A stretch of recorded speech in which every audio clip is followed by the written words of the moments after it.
Hello, welcome to Miniature Realms. My name's Stuart and welcome to a bit of an unusual tutorial, or at least a little bit different to the way I normally do them. This is more of a how I do than a sort of detailed tutorial in some respects. So I'm going to warble on here for a little while explaining what I'm going to do on the video while you watch me unpack this. So this is a Sarissa Precision MDF miniature. It's in 15mm scale and it was part of the Epic Waterloo release from Warlord games. Now I'm sure you can buy this separately from Sarissa Precision now. That normally follows with things from those releases. And I intend to use this for my own Waterloo games, but also for my 15mm World War II games as well. I tend to find Sarissa Precision kits are really easy to go together. They have pretty good instructions, nice sort of expanded blown out imagery and things, and generally go together very simply if you follow the instructions. And this one is so simple I didn't actually read any of the text. I just looked at the pictures that were on there, and it was pretty simple all the way through. I use super glue for this. I wouldn't recommend that unless you're used to using super glue with MDF. Once you get something in the wrong place, it's very hard to fix it. White glue with good PVA, good quality PVA, not sort of cheap school stuff, is probably better. But super glue is fantastic if you're confident in what you're doing and you want to do it quickly.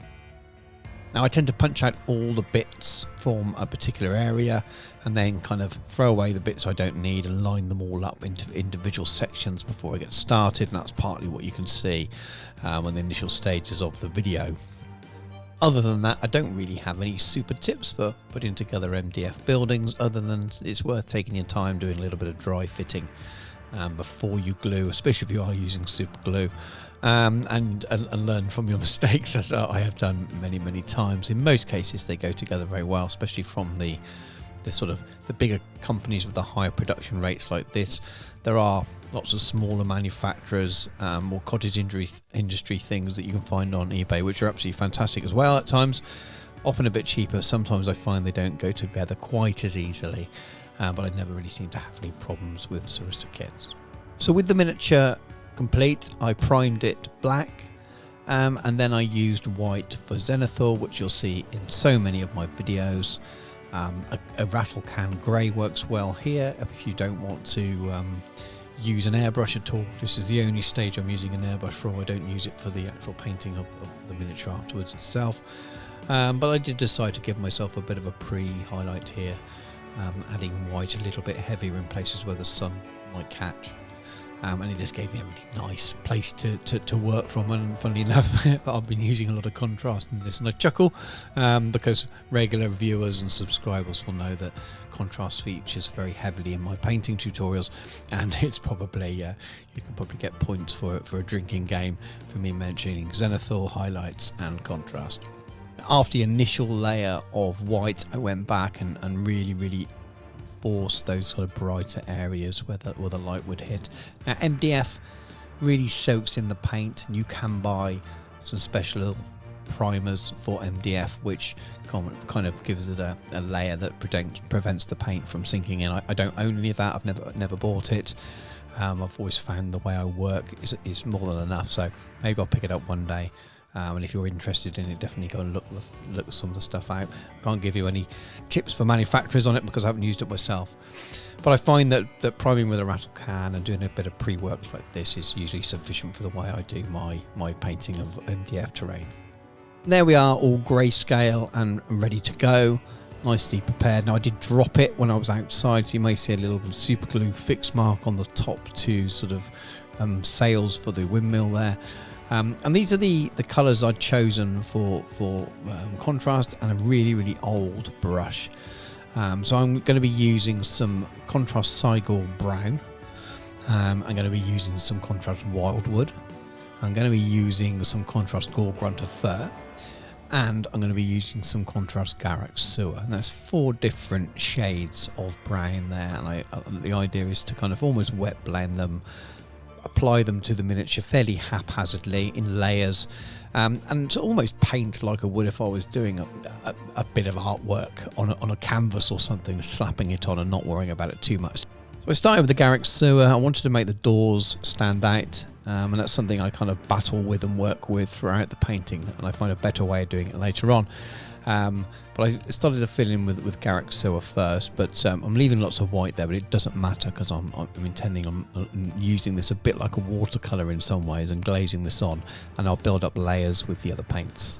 Now by this stage I just start adding all the other colours in randomly at different areas, so I'm leaving lots of gaps, then I'll go for the next colour and so on, so that there's lots of different tones and shades within the wood, and it looks incredibly messy for quite a while, but it's also really easy what I'm doing here. Anyone, my 8-year-old could copy this with a brush. Might make a more of a mess than me, but you could very easily copy these strokes. And as you see, when you're working with them when they're wet, the browns start to blend together and to sort of give multiple tones, which is what I wanted to achieve with this wooden effect.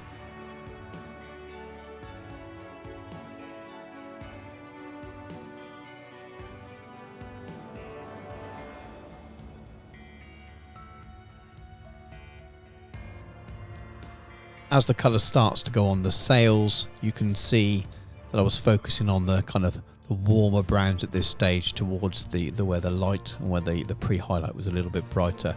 And again, I just felt that helped give it an appearance of the light showing on the wood and just give it that multi-tone effect.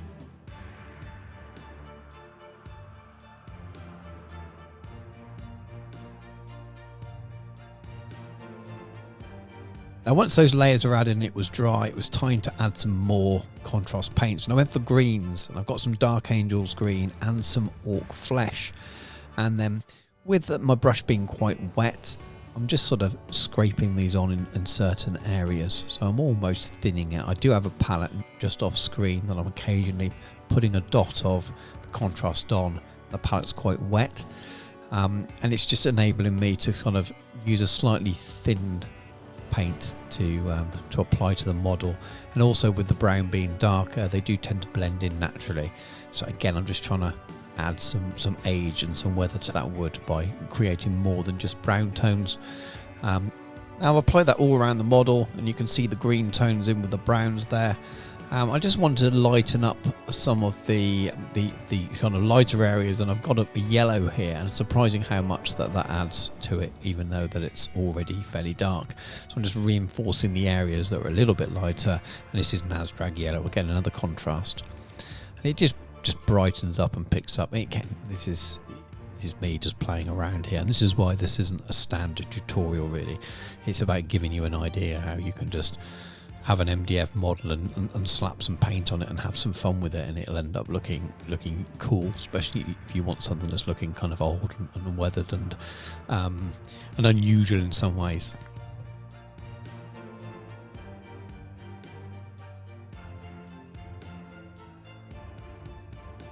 Now while that was drying, I decided to add the earth texture on because I need to leave some hours for that to dry as well. And then this is earth texture from Vallejo, which is like a basing material rather than some of the thick mud, which is more of a diorama effect. This is dark earth, and it tends to be my go-to for most bases I do.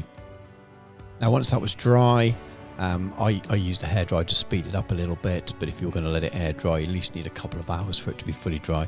I applied a Agrax Earthshade wash over the whole area.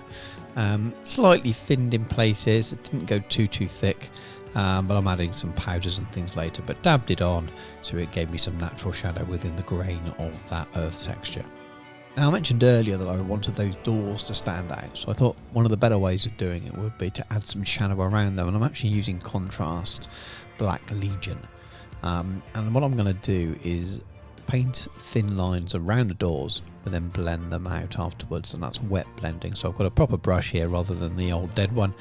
I'm putting a fine line down, rinsing off the brush, getting some clean water on there, and then just feathering out from that. So you're kind of drawing the paint away and blending in, and when it dries obviously a lot lighter, and you're slowly adding shadow around the door, which is creating a bit of depth, because rather than painting the doors a different colour, when MDF has got very flat detail, it's very hard to make sure that those you know, bits of interesting areas like windows and door frames and things actually stand out.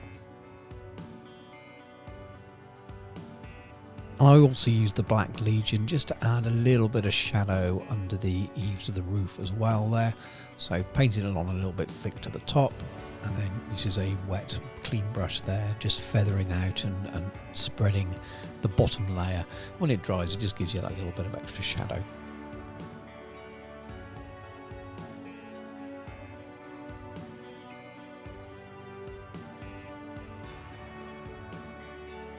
Now, I had to wait for it to fully dry here, but this is some model colour German camo beige, and I'm going to use it to dry brush over the model, and I'm focusing on keeping my brush strokes in a downward direction here most of the time.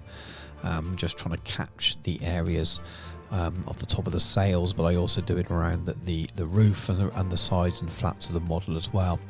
And this just kind of, there's not a lot of detail on the model, a lot of it is natural from the wood anyway, but this just gives it a little bit more oomph, and where it's a little bit bright we'll tone that back in a moment, and we'll see that shortly. Now you can see a couple of the areas where the brush has left some thicker marks, and that's the part of the trouble with when you're dry brushing something that's so flat and there's not lots of detail apart from the edges themselves.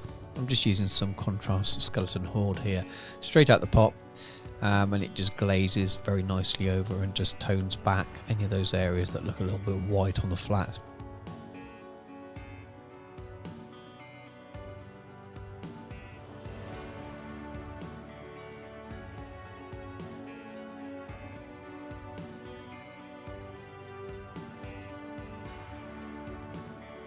This is Vallejo Pigments and it's light senna, and I use this loads. I'm going to dry brush it into the texture on my base, and when I blow the excess away the rest remains. I won't bother fixing it.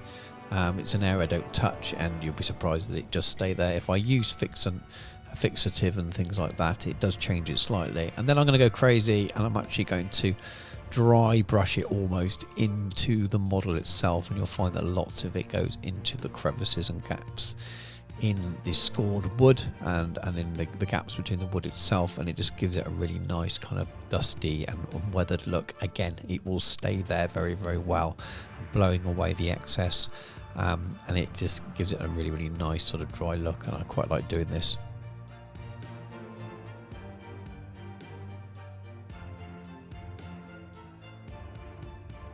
Now I just want to make those doors stand out a little bit further. So earlier I was using Black Legion. This is the original contrast black Templar.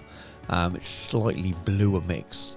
I'm just going to paint in a little bit thinner on the planks of the doors and things where the powders have gone in and make it stand out. And this just really makes those doors pop and stand out a little bit more, which I was concerned that they weren't doing. So enough.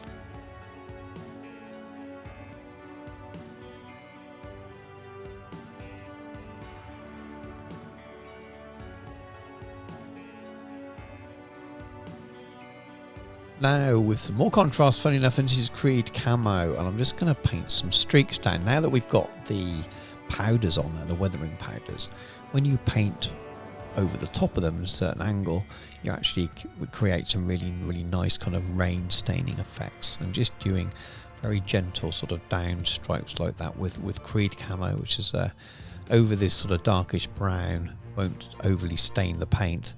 And when it dries, the shine goes, and you've got some light green there, but we get an effect that looks a little bit like sort of dried rain marks.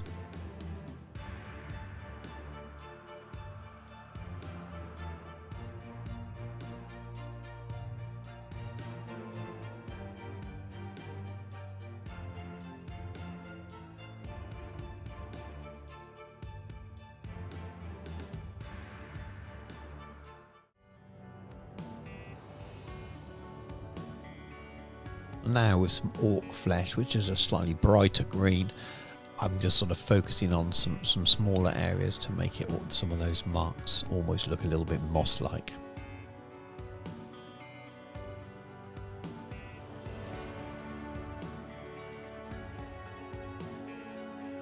It's all starting to come together now. This is some Vallejo thick mud. This is more of a diorama effect, and it's a European mud. And I'm using it in two areas. I'm using it on the base, just in little splotches. If you go really thick with this stuff, it looks wet. If you do sort of smaller dribbles and drabs of it, it kind of dries quite well. So I'm actually using it obviously as thick mud. So like you tramps, whoever's going into the windmill as traipse some mud up the steps and into it. And I'm also going to use it a little bit on the wood, and you'll see what I use it for a little bit later. So by putting little splotches of it on the roof and on the beam, the idea is that it looks a little bit like bird mess, and I'll add some final touches to that in a moment. And adding a little bit of white, so this is model colour off-white, and just with a really old brush, just giving some little dollops of the white on top of that mud effect, and it changes it from being some mud on the top there to a little bit of build up with bird mess, where birds you'd imagine would be scared to go anywhere near a windmill when it's moving, but they're obviously not always in use, and I imagine they'd perch on that bit that's sticking out the front, which would of course mean there'd be mess down the steps and things as well.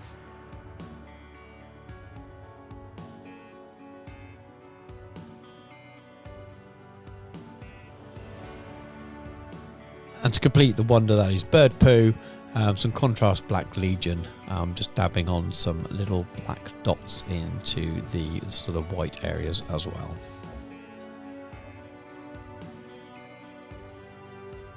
So I'm just using the 2mm tufts that I've used on most of my epic battles, Waterloo and American Civil War, and now even Flames of War, 15mm miniatures, and I'm just going to use those fairly randomly, placed all over the base here.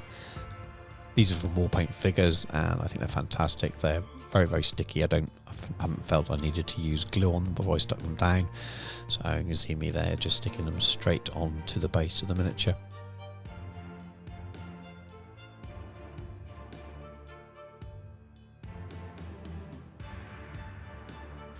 And then just to finish it off, I'm actually using some 2mm spring flowers here. And there we have it, all finished. It took me a couple of hours in total, from building, spraying, and then slapping paint all over it. I just really wanted to sort of show you a little bit more candidly and less kind of paint by numbers like some of my miniatures tutorials, how I go about it, and approaching things like this with MDF. It's fun because it was wood and it was all browns and things, and you can see it that I wasn't very delicate or deliberate at any stage really, apart from when going around the doors when I lined them in. That was probably the most deliberate I was at any stage. Yeah, I've got another piece of terrain ready for my games. Primarily it's designed for the Waterloo era. I'm not sure whether this design of windmill survived much into the 20th century, but it will probably find its way onto my Flames of War games and things as well. I hope some of you found that interesting and useful in one way or another. I have had quite a few emails and messages about doing more terrain tutorials for Waterloo things, and this is the first of those. I'm going to do something similar with La Belle Alliance, I think. I may pick a different building, but at least that's something fairly iconic and it might be fun to do. Since I showed pictures on my Waterloo vlog of the finished La Haye Saint, I had quite a few requests for a tutorial for that. Now obviously it's a massive piece and I've already painted it, and I don't really fancy doing it again. But hopefully by showing you how I approach it on a couple of smaller kits, you'll get a bit of an idea of how I sort of go around working with these MDF buildings. Anyway, bizarrely, if you found this video before you found any others of mine, please do check out the others on the channel. Mostly historical wargaming, lots of 15mm or near as, damn it. So Warlord games, Epic Battles, American Civil War and Waterloo feature very heavily, and Flames of War in 15mm as well. There's a little bit of Wars of Roses in 10mm and some Middle Earth, and there will be plenty of other things in the future. If you've enjoyed the video, please consider giving us a like. It really does help, and if you think you might like to subscribe to the channel and see the other things I've got on it, that would greatly be appreciated as well. Thank you very much, take care, and I'll catch you soon.